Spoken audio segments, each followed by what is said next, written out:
Think about the fact that in recent months and in the past year, we've spent billions of dollars, taxpayer dollars, to try to lure and incent the return of semiconductors to the United States for national security reasons. I'd hate to see us make that same mistake with respect to crypto. I'd hate to see innovations that were either originally or largely developed here in the United States pushed offshore, and for the country in 30 years to be spending even more money to try to lure that industry back after it's had a tremendous record of success in other markets. That's one way in which I think about the national security implications of what we're seeing coming from the SEC and elsewhere today. Hi, everyone. Welcome to Unchained, your no-hype resource for all things crypto. I'm your host, Laura Shin, author of The Cryptopians. I started covering crypto 7 years ago, and as a senior editor at Forbes, was the first mainstream media reporter to cover cryptocurrency full-time. This is the February 21st, 2023 episode of Unchained. FTSE Russell, a leading global index provider, has applied its trademark expertise, governance, and structure to digital assets, offering institutional quality data to build, manage, and measure investment portfolios. The exchange-vetted flagship index series measures the investable digital asset market from large cap to micro cap. Get your index data from a market leader. Find out more at FTSERussell.com/digital asset. Become a disruptor in the emerging fintech space through NYU Stern's new Master of Science in Fintech program. This one-year part-time program is designed with full-time working professionals in mind.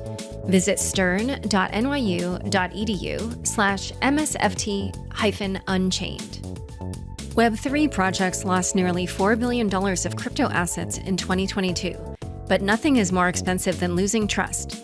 Secure your company with Hallborn's best-in-class security advisory solutions. Visit hallborn.com for more. Buy, earn, and spend crypto on the Crypto.com app. New users can enjoy 0 credit card fees on crypto purchases in the first 7 days. Download the Crypto.com app and get $25 with the code LAURA. Link in the description. Today's topic is the government crackdown on crypto. Here to discuss are Paul Grewal, Chief Legal Officer at Coinbase, and Rebecca Rettig, Chief Policy Officer at Polygon Labs. Welcome, Rebecca and Paul. Hi, Laura. Thanks for having us. Hey, Laura. Thank you. There's been a flurry of regulatory activity targeting crypto over the last few weeks. Before we get into all the details around the many different developments, let's just talk high level. Give an overview of what you think is happening here. Is there coordination? Is there some kind of strategy you see going on? Is there like one end target that they're all aiming at? What do you think is happening? I'll jump in to start. I think there are two things happening. One, I think there has been a long discussion about additional regulatory crackdown on crypto. Some of it probably was taking a while to wind its way through the various agencies and regulators in DC. But I do think the end of 2022 with the implosion of FTX really cleared the path for a lot of these regulatory actions to move much more quickly, especially because Congress, while there are a number of great policymakers working on various pieces of legislation relating to different aspects of the crypto markets and the crypto ecosystem, will not be able to take those as actions as quickly as the regulators will be. But I do think the other piece of it is nobody sort of expected crypto to have this, clean entry path into sort of changing all of our paradigms and decentralizing and things like that. So I think some of this was inevitable. But I do think that, as I said, FTX really sped things up in terms of the speed and the validity with which some of these regulatory actions could come through. Yeah, if you look back over the course of 2022, if Three Arrows and Celsius and Voyager and all the rest left kindling on the forest floor, there's no question FTX was the bolt of lightning that set things on fire. The other thing I think that we're seeing happening now is that you've got a number of regulators under tremendous pressure to do something and to show that they are reacting and responding to the events of the past year. And if you combine that at the same time with a long, painful downturn in the crypto markets, you just have a perfect storm or combination of events, which in many ways makes the actions we've seen over the last week or two entirely predictable. Sorry, one other point I'll put on it is I think what we saw through 2022 was this idea, there were all at every conference, you'd see panels like institutional adoption of crypto, the institutions are coming. And international regulators like the Financial Stability Board and the Bank of International Settlements had put out a lot of different pieces of research that said things like, once crypto starts touching the traditional markets, we really have to start being careful because, this is an unregulated asset class as of now, and the volatility in the markets may really tip things on the traditional side. And so I think, to Paul's point, when we really saw FTX and watched it and heard about how it had fanned out into some more institutional players, there was even more impetus to really crack down, as Paul said, through some of these other regulators. So one thing I noticed neither of you said, and I'm seeing a lot of this on Twitter, so I have to ask about this, is that on Twitter, it seems like a lot of the crypto community finds that a lot of these regulatory actions are either kind of overreaching, they're not appropriate, they're like the regulators feel like they have to do something, but it wasn't really the right thing. I see people mocking the regulators saying, oh, you didn't save me from, FTX stealing my money, but now you're going to prevent me from making money via Kraken staking or, whatever. Just those, that may not be an exact quote, but, that those kinds of sentiments. And basically saying the regulators are just doing whatever, but it doesn't make sense. And the stuff that they should have been paying attention to, they didn't. So, do you think that that's a valid kind of criticism that we're seeing from the community? I think it's valid to ask why so much activity seems to be focused on one-off enforcement actions that look by definition backwards and retrospectively on events that have long since happened and have already hurt people in real ways.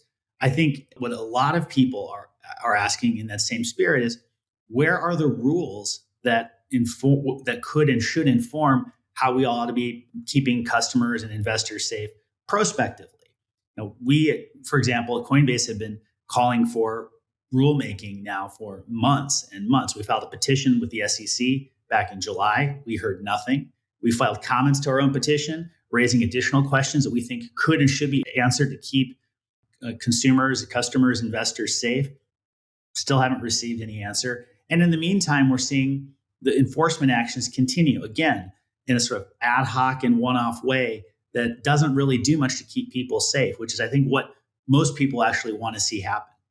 I tend to agree with Paul on that. And I think what people are reacting to is what Paul was saying. So I think the overreach question here is, okay, we had a singular enforcement action against the way Kraken had set up their staking as a service. And then we have a subsequent statement by Chair Gensler where he says, this should be an admonishment to anyone who does staking as a service.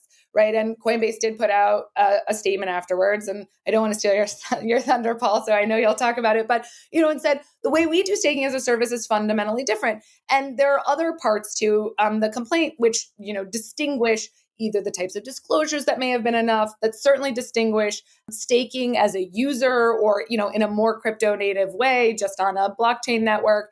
And so I think the statements that really do cause fear in the crypto ecosystem. And again, with retail users, because the statements, may happen. And then Chair Gensler's on Squawk Box the next morning talking about it and really speaking to maybe not even retail users, but what we call normies, just traditional people who are in the financial markets. And the message they're getting is crypto is bad, crypto is for criminals. And so I think that there is this massive chilling effect, even through these one-off enforcement actions. I think the other piece of it is enforcement actions are not precedential law. They don't set the law. What they do is they say this set of facts and circumstances, the SEC thought was illegal. And the important part to take away is Kraken did not admit or deny liability. They settled to, have some finality and some certainty around it so they can go around conducting whatever other parts of their business they believe are important without going in for a long haul fight with the SEC. I think the other piece of it that we need to take away is a lot of companies have just settled because what they've seen is these long protracted litigations. So the Ripple litigation is a great one, right? That's been winding its way through the district court only for years about whether XRP is a security or not. And people don't want to, there are some great people who do want to fight and believe that they are in the right. And I support doing that 100%. But a lot of people don't want to do that just for business reasons. And so these types of enforcement actions, even if the industry players believe they are right, we'll just settle and move forward to call it a day. And so then you use those settlements as some sort of chilling effect when they don't have real legal precedential value. And I think that may also be what people are reacting to as well. So what you're saying is sort of like any program that's set up exactly like Kraken's kind of knows, okay, we need to change it. But then the question is for any other program that has any different features, then it's a question of, okay, well, now are we in the clear? Now are we in the clear? And there's no clarity around that. Is that okay? That's exactly right. And the complaint against Kraken does give some nuances and some details of like, it's different here and this is different. What can you take away from that? If you go get a Wells notice or a subpoena or something from the SEC and they say, well, you should have taken this away from the Kraken complaint, you don't know if that is true or not. Or you say, well, I took this away from the Kraken complaint, and this SEC can say, well, that was wrong. That's not the right interpretation. So it doesn't give any true regulatory clarity unless, as you said, Laura, it's set up exactly to a T the way Kraken's was. Even there, of course, we're still talking about allegations, a complaint. Nothing that's been proven in a court of law, nothing that has any binding precedential effect. So even the precedential value of the complaint against Kraken is really only to give some limited insight into how the SEC views that particular staking product or program. It doesn't give any insight whatsoever as to what the law actually is. And that's the problem when you rely upon a regulation by enforcement regime instead of notice and comment rulemaking that's required by Congress. Well, so I don't know if you guys want to have a moment where you kind of try to analyze this settlement, because my next question for you was going to be whether or not you think that there's any broader implications you can take from the settlement for either direct staking, mean just like a solo staker, for centralized exchanges offering staking as a service, or for decentralized liquid staking providers such as Lido or Rocket Pool. Did either of you feel like you kind of could come away with any rules for any of those based on the settlement? Well, when we looked at the settlement and did our level best to look at how the Kraken products were characterized in the complaint, it became very clear to us that Kraken's products operated in a particular way and in ways that were very different from other staking products like Coinbase's. For example, with Coinbase's staking products, there's no question about who owns the assets as part of the service. Title always remains with the customer. It never passes to Coinbase. It never passes to anybody else. And so a primary motivation, as we surmise from the complaint, simply doesn't apply in a host of other situations. There are other important differences. For example, with the Kraken staking product, there seemed to be a particular concern with the ability of customers to get exactly what they had expected in terms of rewards, in terms of commissions and fees and so forth. That's not an issue with other staking products like Coinbase's, for the simple fact that the rewards, to the extent they're earned, are set by the network. There's no discretion there. That's just basic network math. And the commissions that Coinbase sets are fully disclosed in our help center. So at all points in time, customers understand what to expect. So, there are important differences that distinguish other products like Coinbase's from what was at issue in the Kraken complaint. But we do think that beyond that, there is a broader question of just how far is the SEC willing to go and eager to go to cast a pall over all staking, to raise questions and cast aspersions about staking in general. And obviously, staking is a very important part of the proliferation and growth of many different projects and networks. And so even where, as in this case, we think we stand clearly separate and apart from what was at issue in the Kraken case, it's very important to Coinbase and many others in the industry to speak out about what we're seeing, because that cloud that's being cast, those questions and aspersions that are being thrown about, can often be as damaging as a complaint or a verdict in district court. Yeah. And to sort of build on what Paul was saying, again, this is all we can take away from allegations and a complaint that have not been admitted.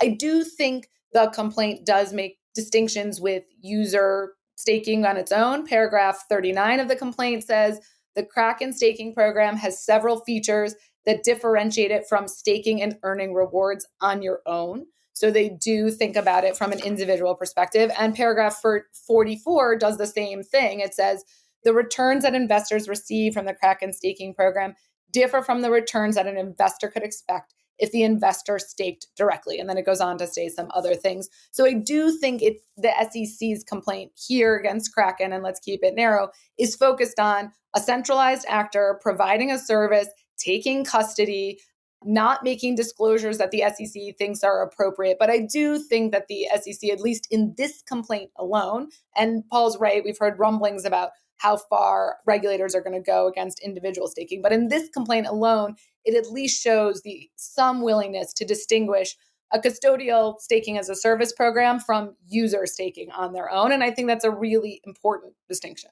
Okay. Well, one other thing that I saw people kind of laughing about was when announcing the settlement, SEC Chair Gary Gensler urged crypto companies to come in and register. And in response, Jesse Powell, the former CEO of Kraken and the founder, and disclosure, Kraken is a former sponsor of the show, he tweeted, "Oh man, all I had to do was fill out a form on a website and tell people that staking rewards come from staking. Wish I'd seen this video before paying a $30 million fine and agreeing to permanently shut down the service in the US. How dumb do I look? Gosh." And then he put a little gas emoji and then a little light emoji. So who's right here? Like, is Gensler right? Should Kraken have registered? And if so, like, register as what? Or is it kind of what Jesse then later tweeted, which was he wrote, and this was about the custody rule that was being proposed. He wrote, "Step 1, require registration to custody crypto. Step 2, don't let anyone register." which actually I think Collins Belton made that point on my show a couple of years ago. But anyway, so what's going on here? Well, Laura, look, whether or not Kraken should have registered or anyone else should register for their products is an entirely separate question from whether anyone actually can register. And the suggestion somehow that registration is simply a matter of going to a website, downloading a form, and completing a few fields is, to put it gently, laughable. These are complicated products. There are real challenges in terms of fitting these very new technologies into some very old structures. And the reality is that for most new projects in particular, putting the central exchanges to the side for a moment, registration isn't a practical option given the burden, the expense, the number of lawyers and accountants that are required in order to complete even a basic filing. It's important to not lose sight of just how impossible it is for most to comply with the rules, even where they're interested in complying with the rules. Now, central exchanges like Coinbase and others, we are extremely interested in complying with the rules. That's why we do. We have very recent experience registering with the SEC, of course, because when we went public in April of 2021, we had to complete an S1 and go through that entire registration process. So I think there's a fair and reasonable conversation to be had about where registration ought to be required and what rules ought to be established, again, ideally through a public process that's transparent for registration. But let's not minimize and dismiss serious work and serious burdens on ordinary people by suggesting that all they have to do is click on a few links on a web page and be done with it. But, even that aside, I think the word we have to focus on and what Paul said is impossible. And it's not impossible just from a burden perspective. Lots of companies, and it's, a lot of them are large and have very large revenue models, can pay lawyers and pay the fees and spend the time. The burden itself isn't what we should be focused on right now. And as you mentioned, Colin said this on your show a long time ago. I was in private practice for a long time representing crypto companies. Lawyers have been tweeting about it recently. If you take a client as outside counsel into the SEC, or if a company goes into the SEC and goes to CorpFin and says, "I would like to register," the typical refrain, and Paul may have a different experience, but the typical refrain is, "We're not sure what to register you as," or "We're not sure how to register this product." And so the impossibility point that Paul made is not just about the cost, it's about the fitting new paradigms into these old rules. And then you may get a Wells notice or a subpoena later from the enforcement arm of the SEC. And you say, well, I tried to go and register with CorpFin and they told me I couldn't do it. So I think, that is more the disingenuous point. And it goes back to what I was saying before about this PR tour to go tell, in a video, the American people registering with the SEC is just, like filling out a Google form is disingenuous because it is a much more complex product and it is a much more complex process. And it is especially for products like new, innovative, technologically based products like crypto that were not contemplated back when the securities laws were written in 1933 and 1934. So if you guys were to come up with a wish list of what you'd like to see from the SEC to kind of fill in some of those pieces that you say are just sort of being left blank at the moment in terms of like a framework for operating within the bounds of what is legal to them, what would that look like? Well, Laura, the good news for me and for Coinbase is that we don't have to come up with a wish list. We've actually published our wish list. When we petitioned for rulemaking last July and raised something like 50 or more separate questions that we think need to be answered, again, in a public, transparent, open process in order to strike the right balance between, yes, of course, protecting consumers, protecting investors on the one hand, and at the same time, nurturing innovation in an important emerging industry. To give you an example or two of questions I'd like to see answered as part of a public rulemaking process, I want to start with where Rebecca pointed us just a minute ago. For crypto projects and for issuers, the disclosure requirements that would apply in any registration scheme need to account for some of the very unique features of crypto, both positive and negative. On the positive side, so much of the activity and actions of the project when it comes to crypto are publicly available on the blockchain, don't require any particular new set of disclosures and schemes beyond what people can observe for themselves. And we think that's a real positive.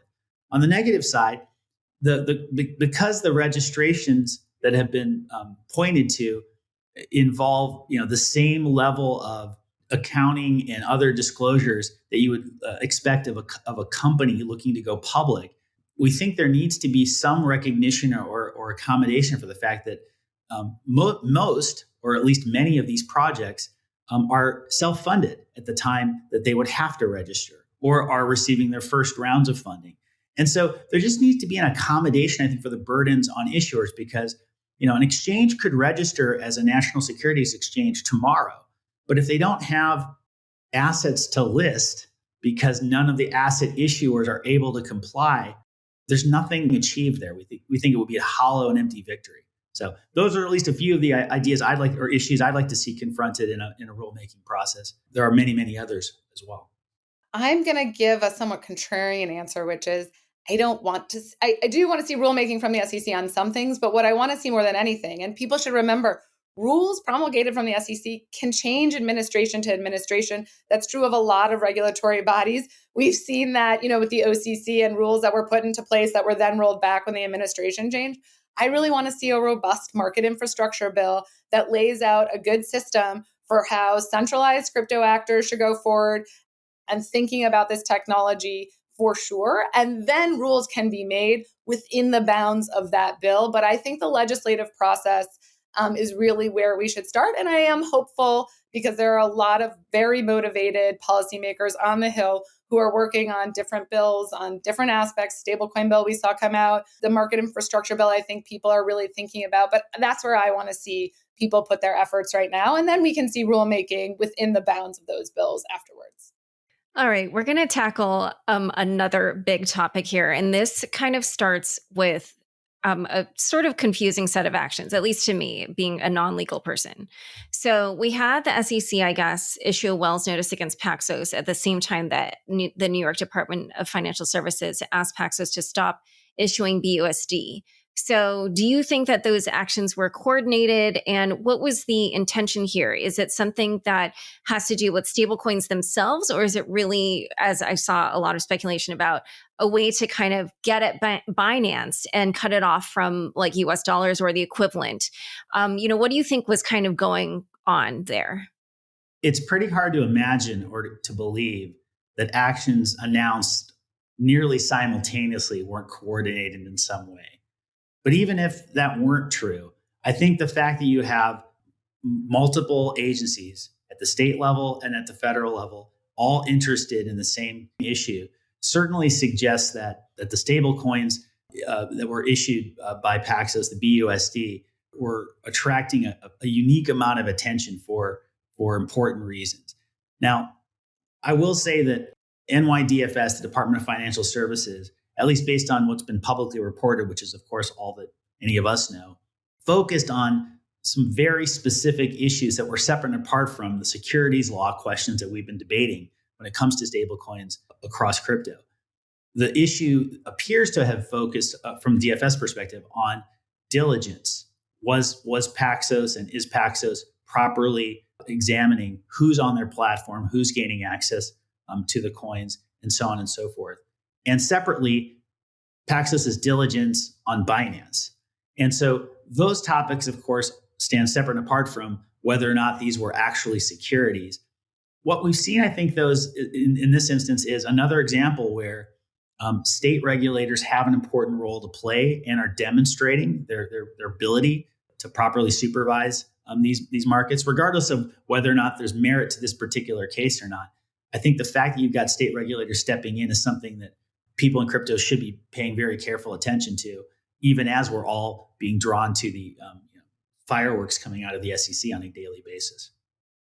But I do want to back up and explain why the New York Department of Financial Services looking at Paxos at all, which is the New York Department of Financial Services regulates Paxos, I believe, as a trust company. And I think Coinbase is also a regulated trust company, which I assume will come up later in this discussion, under the New York state regime. And being a trust company, the easiest way is to liken it a bit to being a bank. It's certainly not a bank, and I don't want people to be confused by that. But I do think it's an important distinction. And once you are under the DFS regime, you are subject to regular examinations by a state regulator. They are very onerous.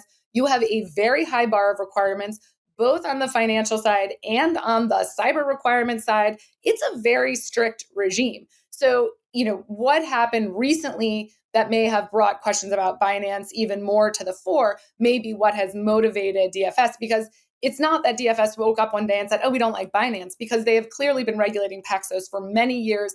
Paxos has been going through, clearly successfully, examinations and frequent contact with DFS. So I do believe that there's probably something more Binance related that has potentially come to light. And I agree with Paul that, regulators within the United States, both at the state and the federal level, do coordinate amongst themselves frequently. And so there may have been some real coordination here. We'll never know, but we can only speculate on that. But I think it's important to understand where DFS was coming from. It's not like they had always been regulating them, unlike the SEC, who doesn't regulate Paxos, at least today, from a regular standpoint. Yeah, I think that's exactly right, Rebecca. If I can just add one other quick point, Laura, I think if you take a step back and look at this particular example, it's reasonable to ask, why are we all guessing as to whether or not there's coordination here? Why isn't that a matter of public record? It seems to me that if there are legitimate and appropriate concerns that are shared by state and federal regulators, they should be perfectly willing to share them in a transparent, open forum so that we all can understand what those concerns are, and there won't be any mystery about whether there's any kind of shadow coordination campaign going on. I think the fact that we're all guessing and speculating and trying to read tea leaves speaks to a failure in the system that relies upon one-off enforcement actions rather than a public rulemaking process. And so it sounds like both of you feel that kind of the main purpose of this had to do more with Binance than stablecoins generally, or do you see any broader implications for stablecoins in general? Sure. I'll give the lawyer answer, which is it depends. Not all stablecoins are created equal. A lot of them look very different. And I think that's why there was a big push last year to build out a stablecoin bill to bring some uniformity and some certainty around it, both from what backs these stablecoins, the amount of reserves, the necessary disclosures, and the like. I think that Chair Gensler has made some comments to say, yeah, I think that some of these Stablecoins will be regulated as some form of security, or at least under the securities laws. But I don't think he has made the same type of sweeping statements he's made about all tokens. All tokens are securities, or almost all tokens are securities, the same way about stablecoins. I think that there are nuanced distinctions, and hopefully those will apply as we go forward. More than anything, and I'll just sort of keep hammering this home, I hope there's legislation that distinguishes what is and is not a security and how stablecoins should be regulated going forward. Yeah, I think the differences do matter when it comes to stablecoins. The fact of the matter is, if you're talking about USD-backed stablecoins, the argument that they somehow qualify as securities under the current case law and the statutes that constrain the SEC's jurisdiction are pretty weak. And lawyers will happily debate those until the cows come home. I think, though, that there very well could be other types of products, other types of algorithmic stablecoins, for example, that raise more interesting questions around whether or not they qualify as securities. But again, it's important that even if the complaints are narrowly drawn and the cases are specifically focused, that the rhetoric around this, Laura, doesn't expand into a sweeping condemnation of an entire asset class in a way that chills innovation. And unfortunately, that's exactly what we're seeing. And that's the concern that I have, that even if the cases themselves may have merit in certain instances or others, that the rhetoric itself does lasting damage to an asset class and an area of innovation that's just getting started. In a moment, we're going to wrap up this conversation around stablecoins, but first, a quick word from the sponsors who make this show possible. $3.8 billion of value was stolen from crypto projects last year due to compromised private keys, exit scams, flash loan exploits, and other preventable causes. Hallborn offers preventative security solutions for every stage of your software development lifecycle. From smart contracts, layer 1, and DevOps audits, to advanced penetration tests, risk assessments, and incident response. With over 150 industry partners, including Animoca Brands, Solana Foundation, and Ava Labs, Hallborn's best-in-class security advisory solutions ensure the safety of company assets and user trust. Visit hallborn.com for more. FTSE Russell, a leading global index provider, recently announced the launch of its market cap digital asset index series. The newly launched FTSE Global Digital Asset Index Series, built in association with the experts at Digital Asset Research, measures the investable digital asset market from large cap to micro cap, leveraging a transparent asset and exchange vetting process. FTSE Russell has applied its trademark expertise, governance, and structure to digital assets, offering institutional quality data to build, manage, and measure investment portfolios. Get your index data from a market leader. Find out more at ftserussell.com/digital asset. Become a disruptor in the emerging fintech space through NYU Stern's new Master of Science in Fintech program. This is a one-year part-time program divided into 1 online and 6 on-site modules that take place in New York and in rotating global locations. The new program is designed for experienced working professionals who want to strengthen their fintech skills or transition to fintech leadership positions. The next application deadline for the inaugural MSFT class of 2024, beginning May 2023, is March 15th. To learn more about the program, visit stern.nyu.edu/MSFT-Unchained. Join over 50 million people using Crypto.com, one of the easiest places to buy, earn, and spend over 250 cryptocurrencies. New users enjoy 0 credit card fees on crypto purchases in their first 7 days. With Crypto.com Earn, get industry-leading interest rates of up to 14.5% on over 30 coins, including Bitcoin. Earn up to 8.5% on stablecoins. With the Crypto.com Visa card, you can spend your crypto anywhere. Enjoy up to 5% cash back instantly, plus 100% rebates for your Netflix and Spotify subscriptions, and 0 annual fees. Download the Crypto.com app and get $25 with the code LAURA. Link in the description. Back to my conversation with Rebecca and Paul.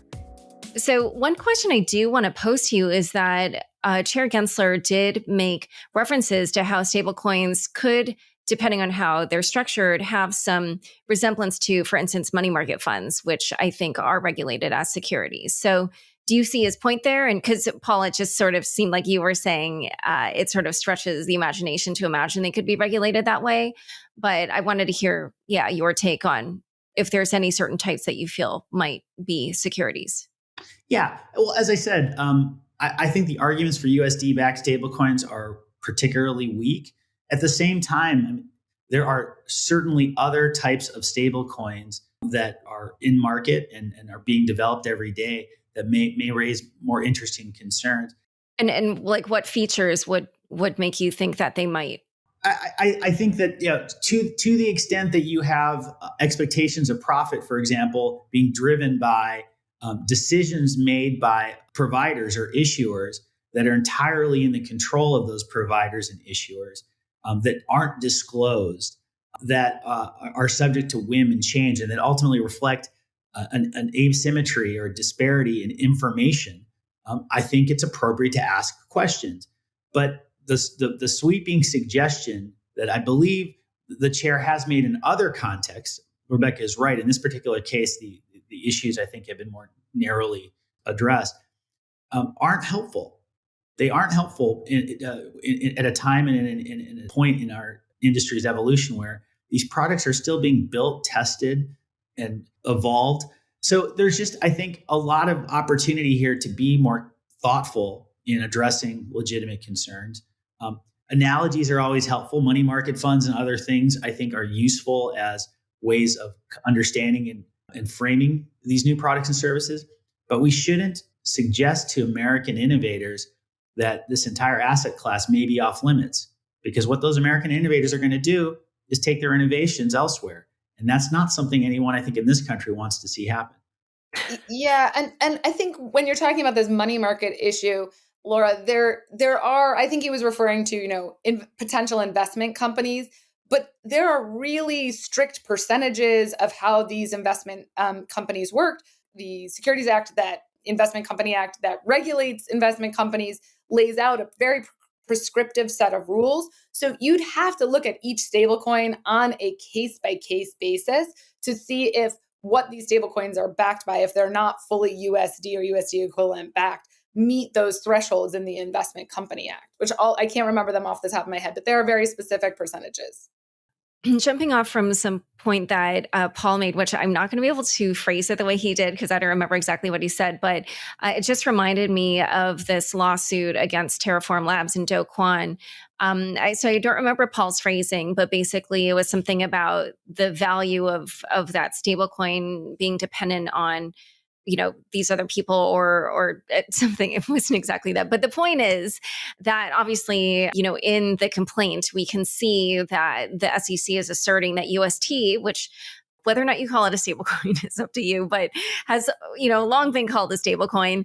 And their argument was that basically because it was connected to Luna, which they said was a security, and the price of that depended on the price of Luna, that was why. And if I've, butchered that explanation, then please feel free to correct me. But so is that kind of where you were going, Paul? Like, I didn't know if that's kind of what you were thinking about, like any kind of algorithmic stablecoin. And frankly, my kind of mini question within that question is then would Frax fall under that? Because Frax is, not quite exactly like Terra. It's, more collateralized. So I think you got the basic chain of logic right, Laura, from my perspective. As I said, and as I think Rebecca alluded to as well, the details of each coin and project matter. And so it very well may be that one could construct an algorithmic stablecoin under certain circumstances that really do implicate the federal securities laws and the fundamental concerns that lie behind those laws, which is, again, to take a situation where an investor is at a fundamental disadvantage in terms of understanding the operation of the project and the discretion retained by the people running the project. In those circumstances, there may be a reason to apply the federal securities laws in the way that the SEC has suggested in these cases. But that's not a reason to suggest even casually that somehow all stablecoins now may be subject to the federal securities laws, because the implications of that are significant. Stablecoins are not a corner case use case when it comes to crypto. They are an important part of the crypto economy. They are, in many ways, I think, the most successful and certainly the most prolific example of product market fit, right? So I think that language matters, and I think that precision matters. We'll see if, as we move forward, certain stable coins, in fact, are deemed, but not by a regulator alone, but by a court or by legislators as securities. But we're not at that point yet. We're still very much early in the process. Let's jump to your Terra point, Laura, because when Paul was saying, if there are stable coins that somehow give you, an expectation of profit, and you think, well, that is antithetical to the title stable coins because you're just expecting to get, 1-to-1. But what the SEC complaint against Do Kwon and Terraform Labs alleges with respect to UST is that they marketed it as a yield-bearing stablecoin. And the reason it was yield-bearing is because they created the anchor protocol for deposits of UST and then marketed the 19 to 20% yield, all of which was generated by centralized actors. And that's what the complaint goes on to say, that the yield really came from the same types of this lending activity that the SEC took issue with BlockFi, right? For example, in that, where they were taking user assets and finding different ways to deploy it to be able to give the users the promised yield. And I think Chair Gensler even said somewhat recently, like, if you're using the term yield, you should really think about where it's coming from because you're probably creating a security, something along those lines. And I am sure I'm paraphrasing, but it was a really sweeping statement. And so that's where this comes from. I don't think all algorithmic stablecoins necessarily would be categorized as securities. Again, like it goes through it, but Frax or other algorithmic stablecoins, which hold its peg theoretically through some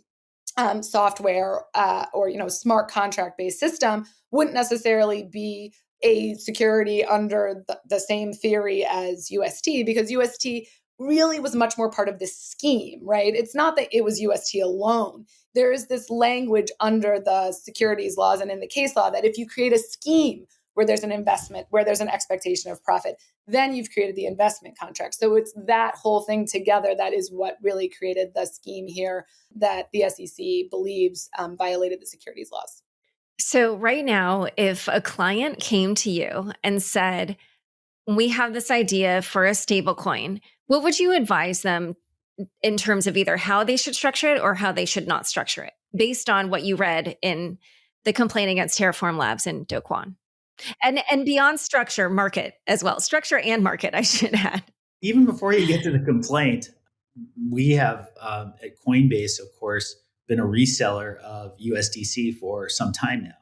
And our experience with USDC, I think, offers some important lessons on what we think any responsible stablecoin issuer ought to do in order to make sure that people have confidence. For example, reserves, a huge topic with respect to stablecoins and disclosure requirements around reserves. We think that's a basic requirement that not only is something that consumers and investors ought to expect, but that helps to foster confidence more generally that when someone, for example, is putting $1 in and getting a stable coin in return, that dollar is going to be there when they want to turn that stable coin back in and get the dollar back. So disclosures, super, super important. We also think it's very important for stable coin issuers to be extremely clear about title and the way in which title operates and ownership operates, because that also seems to be something that has quite reasonably, on this point, I'll give the SEC credit, been an object of interest and concern. The last thing I would say is that, and this breaks my heart to say this as an American, I think any stablecoin issuer ought to first ask whether or not the United States in this current climate is necessarily the best place in which to develop the project in the first instance. Even a short while ago, I might have not even paused on that point. But I think in this particular climate, with rhetoric coming out that seemingly sweeps in all sorts of stablecoins, regardless of all the careful work that people put in to be fair and transparent, it certainly suggests that perhaps other jurisdictions are worth at least looking at. And are there any particular ones that you think are getting it right and are good for entrepreneurs? Well, whether they're getting it right or not, MiCA, the Markets and Crypto Asset Regulation, which is the very comprehensive set of regulations in the EU, which have already passed the European Parliament. They haven't been enacted yet. They are expected to be enacted and finalized in April, have a very large set of robust rules for stablecoin issuers. very clear on disclosure requirements, clear on reserve requirements. The reserve requirements are very onerous. So, that's something to keep in mind, but you at least will have certainty and finality. And there is a rulemaking process through the EBA, the European Banking Association or Administration, that will allow stablecoin issuers to go and say, here's how we think we can implement the rules that are in MiCA. So there is a process by which there's a clear set of laws and regs. You know what they're going to be. They won't even be enacted, by the way, like effective until 2024. So you have a lot of time for compliance under MiCA if you're setting up your stablecoin now, or your stablecoin project now. So there is that. And then the UK just put out its consultation on crypto assets on February 1, which also has a very set of robust recommendations for stablecoins. Stablecoins already constitute a financial instrument under UK laws, and they are continuing to promulgate laws and regs under their current regime in the UK. There's no certainty or finality yet in the UK the way there is under MiCA, but the way this crypto asset consultation looks like from the Treasury Department there, very, very similar to MiCA, where they're focusing on centralized actors first, and they are pushing decentralized actors and DeFi and things like that down the line and taking feedback on all of it. It's interesting, right? The UK and EU are not the only examples, but they're, I think, excellent examples of how to get the rules right. Look at the process that they followed. Look at the promulgation of proposed standards, the opportunity for public input, the rigor, the raucous debate in some cases, right, Rebecca, around some of these topics. Companies like Coinbase agreed with a lot of what we've seen in MiCA. We didn't agree with everything, but there was a rational process that involved lots of public input and that was transparent.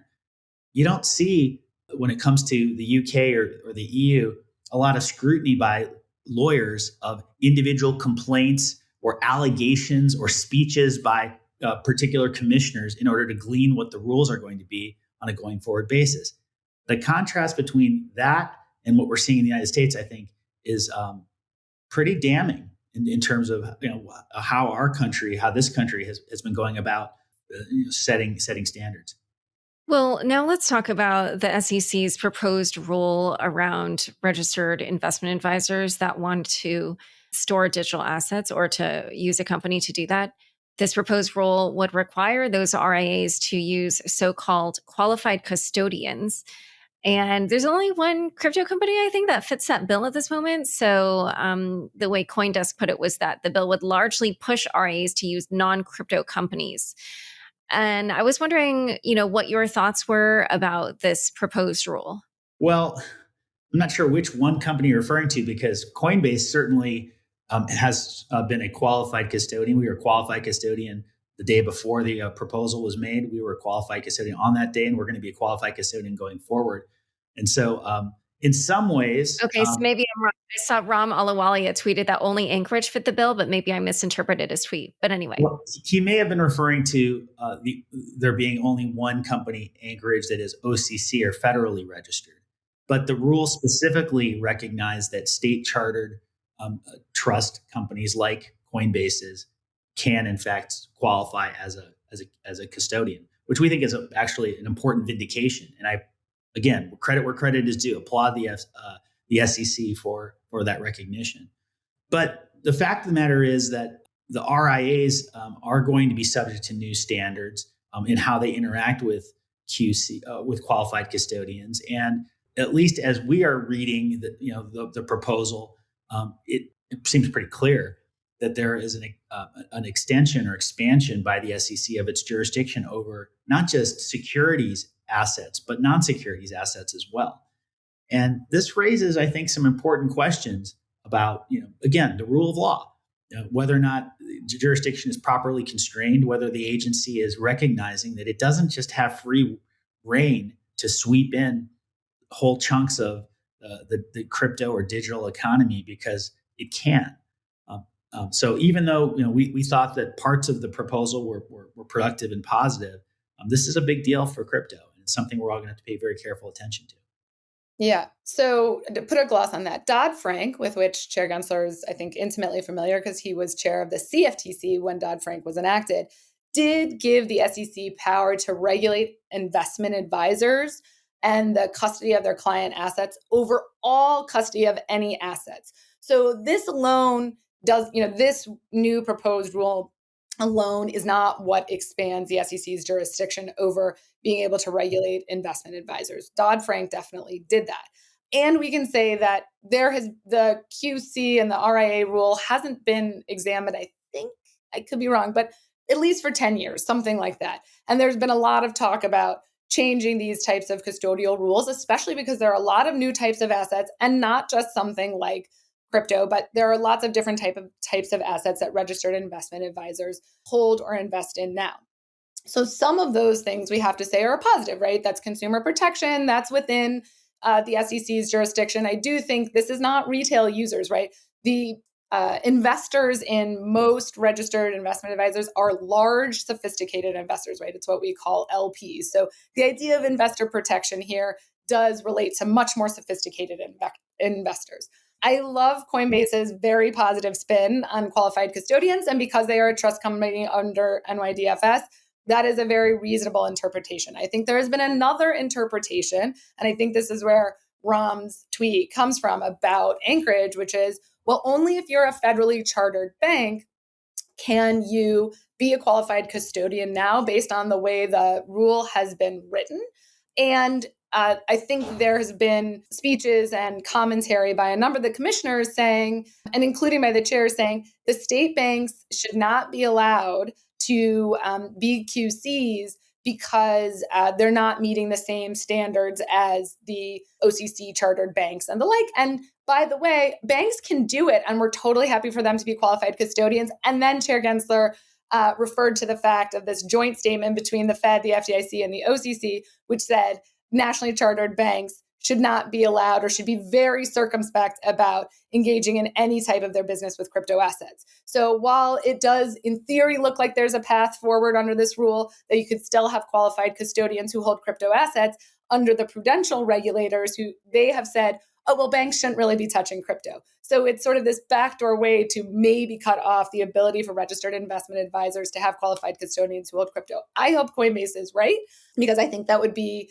a way that you'd really cut off funding to the entire industry. And I think, we have to really think about whether that was intentional or not. There's another important actor in all of this, of course, which goes beyond just the federal regulators and the RIAs and the Coinbases of the world. It's the states themselves. And I think one of the interesting things to really focus on as this rule, and again, it's a proposed rule at this point. We are at the very beginning of a very long and I suspect difficult road ahead. I think we should all pay a lot of attention to what New York and other states are going to have to say about the quality of their supervision, right? Because I think Rebecca's exactly right. There was either an explicit or at least an implicit, I think, editorial in the SEC's proposal about how effective or frankly how competent states were to protect these assets or make sure that these assets were properly protected in general. That usually doesn't go unresponded to when it comes to one jurisdiction and its authority versus another. So very eager to see that debate take shape as well. I do think on the expansion of jurisdiction, the one place that is interesting to think about is that the SEC actually doesn't regulate qualified custodians directly. They regulate registered investment advisors, and all assets that they hold. But this almost seems like a way to regulate qualified custodians because they lay out a certain set of requirements that any qualified custodian has to meet for the registered investment advisor to use that qualified custodian. So that's really the expansion of jurisdiction that comes into play. It also regulates what contracts should look like between registered investment advisors and qualified custodians. So it's now putting new requirements on contractual arrangements for the qualified custodians, which they didn't have before. So that is an expansion or a way of, sort of backdoor regulating qualified custodians that didn't exist before. So one thing that Rebecca alluded to earlier was that some of these different actions kind of cut crypto off from the banking system, or at least kind of shrink the avenues, in which they're connected. And there have been a couple of articles making this exact point, one in Bloomberg and one in the Wall Street Journal, about how banks basically are getting the notice that, they need to tighten up on their activities with crypto companies. And I was wondering, I'm sure you've heard there's some people who equate what's going on here to Operation Choke Point, which happened earlier in the Obama administration and was an effort to basically kind of shrivel up certain industries that it did not approve of. So do you think that that's what's going on here? Well, I think that at some point, these actions line up in a way that you have to wonder, is it all just a coincidence? And I think beyond that, you have to ask, why are we confronting restrictions, withdrawals, debanking of legal, recognized, highly regulated companies in this country? There are all sorts of fair questions to ask about the operations of different firms in crypto, and I would point out outside of crypto.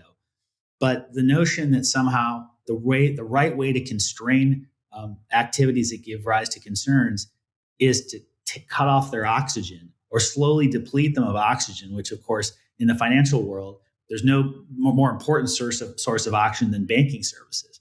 I think that's something that is, as much as anything, explaining the strong reaction we're seeing, not just inside of the crypto community, but in the broader financial services community as well.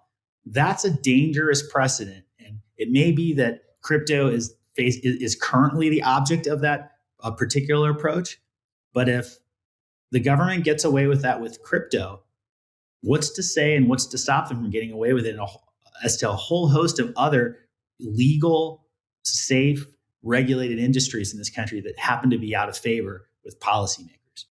I think that I'll take a little bit of a soapbox on this and say the US has been a leader in innovation for decades, right? There have been, and I'm talking way, way back when we're thinking about electricity or trains or things like that. And there was always resistance to those new innovations too. And there were always grifters and frauds. All those things happened along the way. Honestly, there's been a lot of talk in the EU that MiCA came to pass the way it did because a lot of the European member states felt like they were left behind for Web 2. If you really look where the large tech giants are today, I think the biggest one, like Spotify, is maybe the biggest when you're looking at the EU, and there are no other real large tech giants out there in the EU now. And so what I'll say from just a broader perspective and I know I'm sort of been saying this throughout this episode, but the best thing we can do is get some legislation into place. So as Paul was saying, we don't have to speculate about what's everyone trying to do, what's going to happen next. And I don't want crypto to all go overseas. A lot of it has, Electric Capital has put out a great report. And I know you did an episode about this, Laura, but it showed that there has been continued innovation and developer activity that's being pushed offshore from the United States. I don't want to see that happen. I want the US to keep its place as a great place for innovation and a place where people can come and really meet out their dreams and things like that. So I'm hoping that that's not the intention, that there is a very sort of understandable fear post FTX, especially given Sam's proximity in DC to people and some, legitimate questions that have been raised thereafter. So, I am hopeful that there is a big turnaround here and that the industry stays vibrant enough and stays strong enough throughout what is going on now, which is literally a day today, because we saw another SEC enforcement order come out today against a basketball player who had done some promotion of crypto assets. So it's really a day-to-day thing right now that's going on here. But I do hope the industry can stay strong enough to meet this out and to be able to continue to, grow in the United States as well. Yeah, hilariously, it was the same Ethereum Max token that they had gone after Kim Kardashian for. One thing in the kind of run up to this episode when we were just sort of emailing about what we were going to discuss, Paul, you said something about how you were concerned with the national security implications of sending crypto innovation offshore. And I didn't know what that meant. And maybe Rebecca started to allude to that. But yeah, what does that mean, national security? I'm not sure how they're related. Well, I'll share what I mean by that, and I suspect, in fact, I think I know Rebecca has views on this as well, based on her comment. I would say that, look, the fact of the matter is that in the last 25 or 30 years, the United States has had an unfortunate history of pushing innovation that was originally developed here in the United States or substantially enhanced here in the United States to other countries and jurisdictions, and seeing those industries not only survive but thrive overseas, never to return. What's a good example of that? Think about semiconductors. Think about what this country contributed to the development of semiconductors. Think about how much of that industry moved overseas. And also think about the fact that in recent months and in the past year, we've spent billions of dollars, taxpayer dollars, to try to lure and incent the return of semiconductors to the United States for national security reasons. I'd hate to see us make that same mistake with respect to crypto. I'd hate to see innovations that were either originally or largely developed here in the United States pushed offshore, and for the country in 30 years to be spending even more money to try to lure that industry back after it's had a tremendous record of success in other markets. That's one way in which I think about the national security implications of what we're seeing coming from the SEC and elsewhere today. The other way I think about this too is that, and I think we all need to think about it in these terms, if I can suggest that, the innovation, the talent. Rebecca alluded to the fact that we're seeing so much developer and engineer activity taking place outside the United States.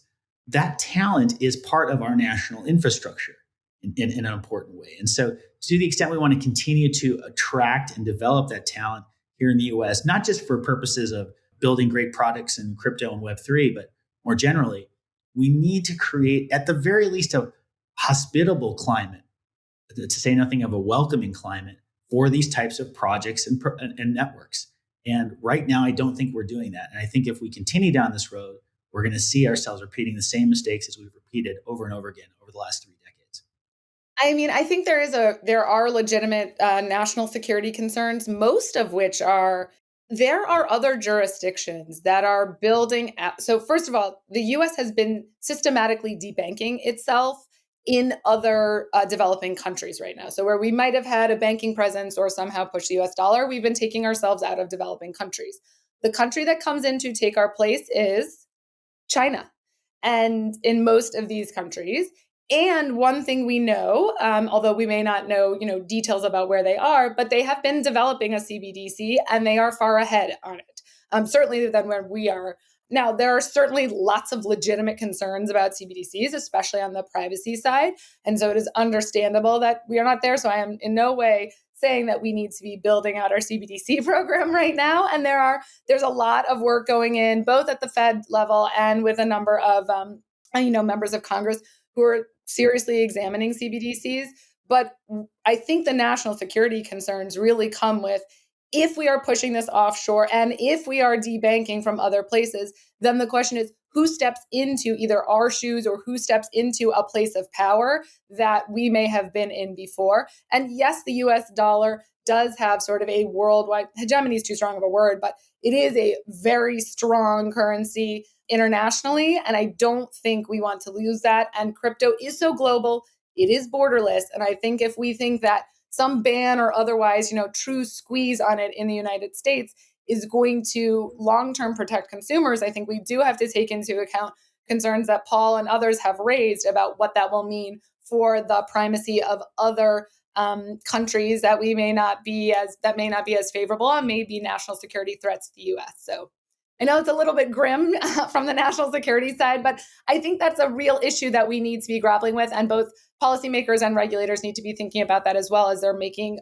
policy for crypto in the US.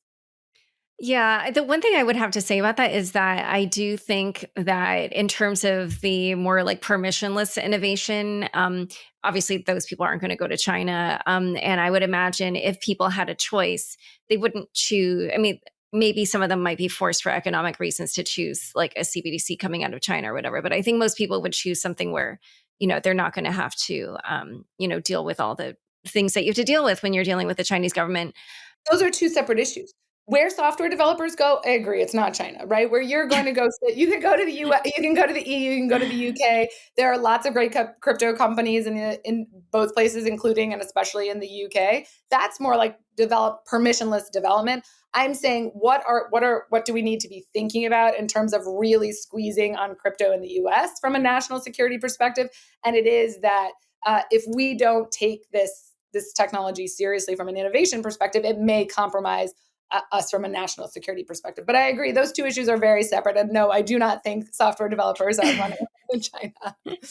And one other thing that I wanted to follow up on, is something I think it was maybe Rebecca who made this point earlier, just about how the SEC has kind of already changed its stance between the different administrations. Obviously, under Jay Clayton, we had Bill Hinman, who is the director of finance, make a speech saying that Ether at that moment was sufficiently decentralized.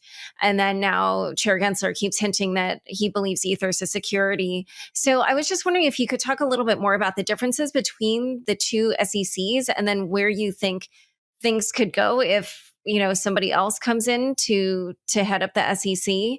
Because, I keep reading these news stories that Chair Gensler maybe is angling for a different job. So what's your take on how all that might affect crypto? It depends who's in there, right?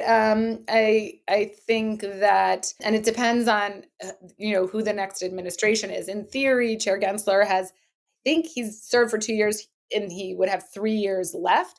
But if the administration changes 2 years in, most chairs don't stay under a president who didn't appoint them. And I would suspect Chair Gensler would leave if the president changes. And then the question is who would a Republican appoint to come in? But if Chair Gensler leaves and President Biden is still in office or a Democrat is still in office, I think we have really no idea what could happen next. You could have someone even more aggressive, as we saw from Chair Clayton to Chair Gensler. So, and anytime there's change in leadership, of course, there are changes in priorities. That's understandable. That's reasonable. I think markets generally adapt to that. But when it comes to crypto, there are so many basic core issues that are being managed seemingly at the whim of a single person or a particular group of leadership. And to Rebecca's point, that's why we have legislation in so many areas of the law to settle these questions so that there isn't such a dependence on one particular leader or administration or another on fundamental basic topics like what is an agency's jurisdiction? What is the appropriate market structure for a huge and growing asset class? We can manage change just fine, but it points once again to the need for legislation, or at the very least, rulemaking that is informed and that is sustainable and is durable, so that we're not having to reverse course and change investment decision priorities simply because somebody's elected to move on in their career. All right. Well, last note that I want to end on is just Hester Peirce keeps making these dissents and they're quite pointed. And I wanted to just quote from one of her mic drop moments here. This was her dissent to the Kraken settlement. She wrote, "A paternalistic and lazy regulator settles on a solution like the one in this settlement. Do not initiate a public process to develop a workable registration process that provides valuable information to investors. Just shut it down." And so clearly, the SEC isn't fully aligned internally on all these issues. Obviously the chair, has the final say here, but I imagine we're going to keep seeing, a lot of discussion and perhaps some zigzagging from the regulators and the government when it comes to how crypto is going to be regulated. But this has been such a great discussion. Where can people learn more about each of you and your work? I'm on Twitter. I'm Rebecca Rettig1, and you can hear some of my thoughts and ideas there. And I'm at I am Paul Grewal on Twitter. And if you go there, I hope you'll be inspired to join this debate. These issues we've been talking about, Laura, are not just things that the Coinbases and Polygon Labs of the world should care about. Anyone who cares about consumer protection, innovation, the future of Web3 needs to be paying attention and needs to be getting involved. All right. Well, it has been a pleasure having you both on Unchained. Thank you. Thanks so much for joining us today. To learn more about Rebecca, Paul, and the Crackdown on crypto, check out the show notes for this episode. Unchained is produced by me, Laura Shin, with help from Anthony Yoon, Mark Murdoch, Matt Pilchard, Zach Seward, Juan Aranovich, Sam Shriram, Ginny Hogan, Ben Munster, Jeff Benson, Pama Jimdar, Shashank, and CLK Transcription. Thanks for listening.